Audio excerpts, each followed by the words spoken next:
আমার আশা আকাঙ্ক্ষা যদি আমি পূরণ করতে চাই, জান্নাতে সব পূরণ হবে। কোরআন বলতেছে মা তাশতাহি, যা চাবে তা মিলবে, যা চাবে তা মিলবে, যা ইচ্ছা করবে তা মিলবে, যা মনে আসবে তা মিলবে। যা আশা দুনিয়াতে করছিল ওইটাও মিলবে, যদিও ভুলা যায় থাকে। কেননা আমি ভুলা গেছি, কিন্তু মেমোরির থেকে ভুলে নাই। মেমোরির ভিতরে ওটা রাখা আছে, ওটা মিলবে। ওগুলা যেদিন শেষ হয়ে যাবে, তা আল্লাহ বলছে এইবার আমরা আমাদের ইচ্ছা মতো তোমাদেরকে দিব। ফালা তা'লামু নাফসুম মা উখফিয়া লাহুম মিন কুররাতি আয়ুনিন জাযাআম বিমা কানু ইয়ামালুন। আমাদের ইচ্ছা মতো তোমাদেরকে দিব। ওই জান্নাত মিলবে যেখানে সব রাখা আছে, এমন কিছু নাই রাখা নাই, রেডি নাই, বরং অপেক্ষা করতেছে। আর ডেলি আওয়াজ আসতেছে মাতা আউলিয়া উক, আল্লাহ আপনার বন্ধুরা প্রস্তুতি নিয়ে কবে আসবে? তা আল্লাহ প্রতিদিন জান্নাতকে বলতেছে ইসবিরি সাতালকাকি আউলিয়াই, একটু সবুর কর, বন্ধুরা অন দা ওয়ে আছে, রাস্তায় আছে, আসতেছে। ডেলি আল্লাহ বলে, ডেলি ডেলি জান্নাত জিজ্ঞাসা করে, আর ডেলি আল্লাহ বলে। এই জন্য প্রস্তুতি নেওয়ার দায়িত্ব আমাদের সবার কাছে, ভুলা গেলে চলবে না। যদিও যুবক তোমাদেরকে যৌবন ভুলায়া রাখতেছে, নারীকে নারীত্ব ভুলায়া রাখতেছে, পুরুষকে পুরুষত্ব ভুলায়া রাখতেছে, এক একজনকে এক এক জিনিস ভুলায়া রাখতেছে। ভুলার জিনিস না এটা। এই জন্যই আমরা আপনাদের হাতে পায়ে ধরি, নাহলে ধরার দরকার ছিল না। ভুলায়া রাখতেছে আমাদেরকে, আমরা ভুলা আসি। মন আমাদেরকে ভুলায়া রাখে, শয়তান আমাদেরকে ভুলায়া রাখে, কাজ কাম আমাদেরকে ভুলায়া রাখে, খেতি বাড়ি আমাদেরকে ভুলায়া রাখে, মেল ফ্যাক্টরি আমাদেরকে ভুলায়া রাখে। প্রত্যেক জিনিস কিন্তু আমাদেরকে ভুলায়া রাখতেছে।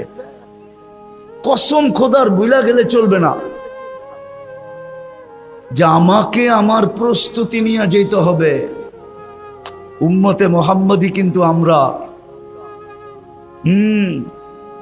যে যত বড় তার ভুলের লজ্জাও তত বড়, ঠিক না? কি? হ্যাঁ, কি বুঝাইতে পারি না মানায়? যে যত বড় তার ভুলের লজ্জাও কি তত বড় না? আমরা উম্মতে মোহাম্মদী বহুত বড়, আমাদের ভুলও অনেক বড়। আমরা যদি কালকে লজ্জিত হই, লজ্জাটাও অনেক বড় হবে। আর শুধু লজ্জাটা আমার পর্যন্ত থাকবে না, আমাদের নবীজি পর্যন্ত লজ্জিত হবে। নবীজি পর্যন্ত লজ্জিত হবে, নবীজি পর্যন্ত লজ্জিত হবে। যে আল্লাহ এত সুযোগ তোমাদেরকে দিল, তারপরও তোমরা কাতারে, দুযোগের কাতারে দাঁড়ায় আসো।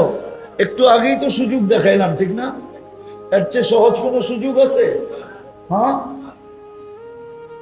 আরেকটা মনে উঠছে, বইলা দেই। আসরের সময় যদি উপচে পড়া ভিড় হইতো, তাহলে আসর পড়তো আর সে জান্নাতে থাকতো। হাদিসে আছে মান সাল্লাল বারদাইন দাখালাল জান্নাহ, যে ফজর আর আসর পড়লো সে যেন জান্নাতে ঢুইকা রইল। মরার পরে ফুটা বাহির হবে, ময়রা দেখবে আমি তো জান্নাতেই আছি।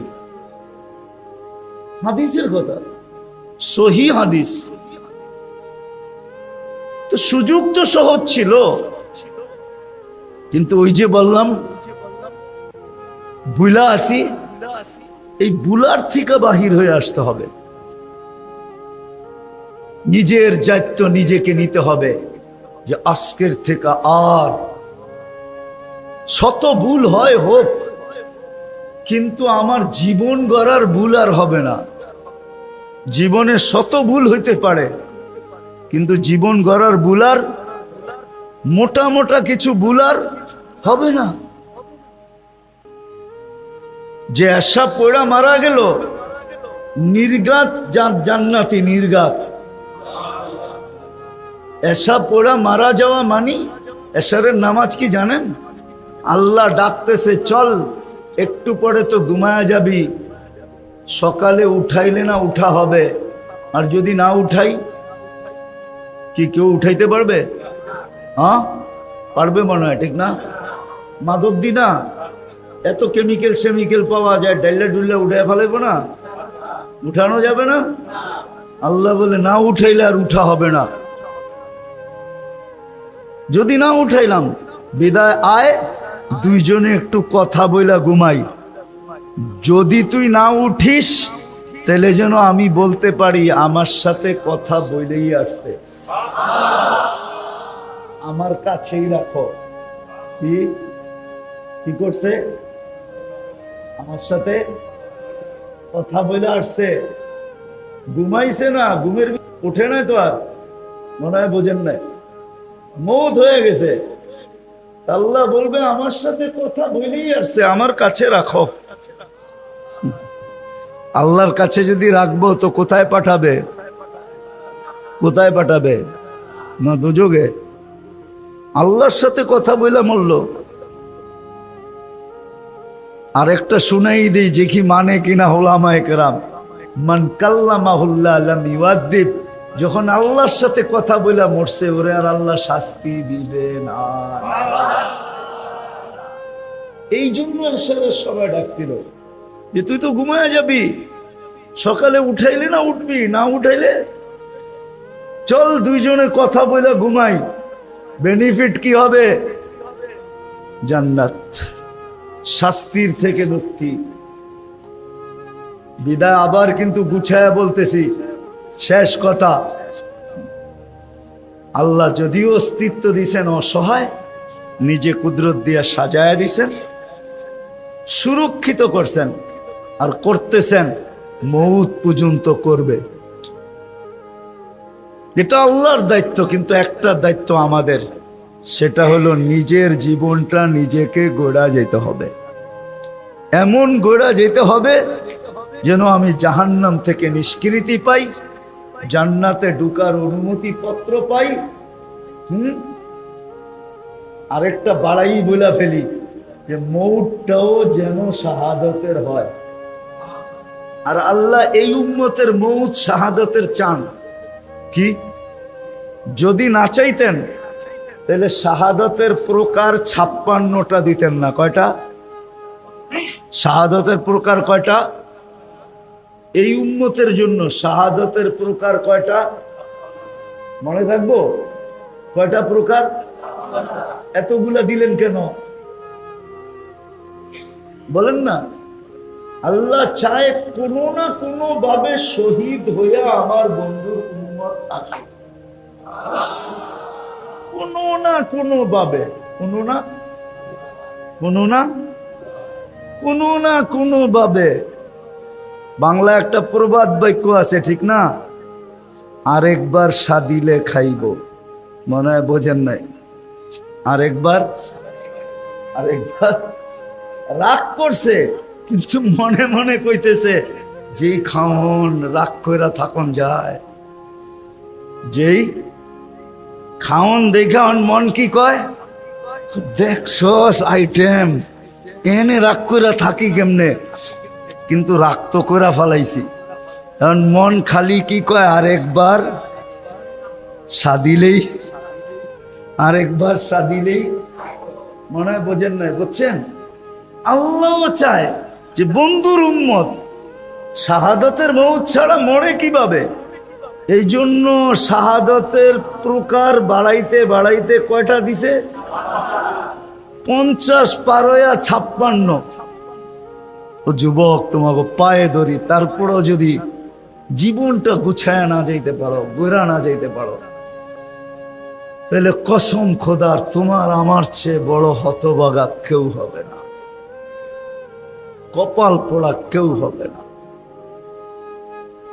তোমার আমার চেয়ে হতভাগা কেউ হবে না, কপাল পোড়া কেউ হবে না, দুর্ভাগ্যময় কেউ হবে না। তার তারপরও যদি জীবনটা করে না যেতে পারো। এই জন্য চলো আজকে দুটা কাম করি। একটা তো অতীতের ব্যাপারে মনের থেকে আজকে তওবা করি। পারবা? মসজিদে বসা কিন্তু পারবা? এতটুকু সাহস আছে না? সবার মনে হয় নাই। কার কার আছে দেখি? না, সব যুবকের নাই। পাক্কা? তাইলে আল্লাহকে বইলা দাও, আল্লাহ এখন প্রথম আকাশে ডাকতেছে তওবা কবুল করার জন্য। যে আল্লাহ অতীত থেকে তওবা করলাম, বলো আপনি আমাদের গুনাহ মাফ করে দেন, আমাদের তওবা কবুল করেন। নামাও, আজকের থেকে শুধু একটা কাজে অঙ্গীকার করো, একটা কাজ, বাস একটা কাজে অঙ্গীকার করো যে আজকের থেকে 5 ওয়াক্ত নামাজ কোনো অবস্থায় ছাড়বো না। না না, ছাড়বা? হ্যাঁ, সত্য? আর দুই বেলার এই একটা অভ্যাস করো যে ফজর নামাজ পড়বো আর 7 বার আল্লাহুম্মা আজিরনি মিনান নার পড়বো। আবার মাগরিব পড়বো 7 বার আজিরনি মিনান নার পড়বো। পারবা? হ্যাঁ। আর এই যুবকরা যদি দায়িত্ব নেয় যে আমরা শুধু পড়বো না, আমাদের মহল্লার প্রত্যেকটা মানুষকে আমরা পায়ে ধইরা পড়াবো, যদি যুবকরা দায়িত্ব নেয়, আমার মনে হয় এরা জুমার মতো ফজরে মসজিদ ভরা দিতে পারবে। হ্যাঁ কি? কত কামে দায়িত্ব নিয়েই তো তোমরা, আমি তো জানি কত কামে দায়িত্ব নিয়েই তো তোমরা কি উপছে পড়া বীর কইরা দাও, ঠিক না? মনে হয় বোঝো নাই, বীর কইরা দেও না। তো তোমরা যদি দায়িত্ব নাও তাহলে মসজিদও ভরা দিতে পারো জুমার মতো। এটাতে ডাবল লাভ হয়ে যাবে তোমাদের, ডাবল লাভ। আল্লাহ করুক তোমাদের আমার কথা বুঝে আসুক। আসছে বুঝে? পারবা? নিজেরা পড়ার সাথে সাথে যাকে পাবা তাকে পায়ে ধরা বলবা, চল ভাই নামাজটা পড়ি। ফজর আর মাগরিবের পরে 7 বার এই দোয়াটা পড়ি। আর শুনাই তো দিলাম যে তুমি মাগরিবে পড়লে জাহান্নাম থেকে মুক্তি, জান্নাতে প্রবেশ অধিকার, মৃত্যু ফজরের আগে হয়ে গেলে শাহাদাতের মুখ। এর চেয়ে বড় পাওনা আর কি হইতে পারে? মানুষ দুনিয়াতে নিশ্চয় আসে, বিলকুল অসহায় আসে। বাচ্চা যখন মার পেটের থেকে আসে তখন বড় অসহায় আসে, কি বলেন? সত্য তো? আল্লাহ যদি না সাজাইতেন তাহলে এই বাচ্চাকে সাজানোর দুনিয়ায় কোনো ব্যবস্থাপনা নাই, কিন্তু আছে নাকি? এত ফ্যাক্টরি মাদক দিতে একটা ফ্যাক্টরিও নাই যেই অসহায় বাচ্চাকে সাজায় দিবে। দুনিয়ায় এত লক্ষ লক্ষ হাসপাতাল, একটা হাসপাতালও কি নাই যেই অসহায় বাচ্চাটাকে আল্লাহ যদি না সাজায় তো সাজায় দিবে? তাহলে কথা এটাই সত্য, মার পেটের থেকে সবাই অসহায় আসে, আল্লাহ সাজায় দেন। সাজাইতে সাজাইতে যুবককে যৌবনে আনেন, পুরুষকে পুরুষত্বে আনেন, নারীকে নারীত্বে আনেন, ঠিক না? নারীত্ব বোঝেন তো? পুরুষত্ব বোঝেন তো? কে আনে? যুবককে যৌবনে আনে, পুরুষকে পুরুষত্বে আনে, নারীকে নারীত্বে আনে। অথচ অস্তিত্ব নাই কি? অসহায়, ঠিক না? তারপরে যতদিন দুনিয়ায় থাকে ততদিন আল্লাহ রক্ষণাবেক্ষণ করেন। আল্লাহ রক্ষণাবেক্ষণ করেন বিদায় আমরা রক্ষিত। রক্ষিত বোঝেন তো? আল্লাহ যদি রক্ষণাবেক্ষণ না করতেন তাহলে আমরা রক্ষিত হইতাম না। মানুষ কোনোদিন রক্ষিত হতো না আল্লাহ যদি রক্ষণাবেক্ষণ না করতেন। আল্লাহ রক্ষণাবেক্ষণ করেন বিদায়ী আমরা রক্ষিত, নাহলে রক্ষিত হইতাম না। আর এটা আল্লাহর ঘোষণা, আযকুরুকা, আমি তোমাকে রক্ষণাবেক্ষণ করি। পরেরটা বললাম না, পরেরটা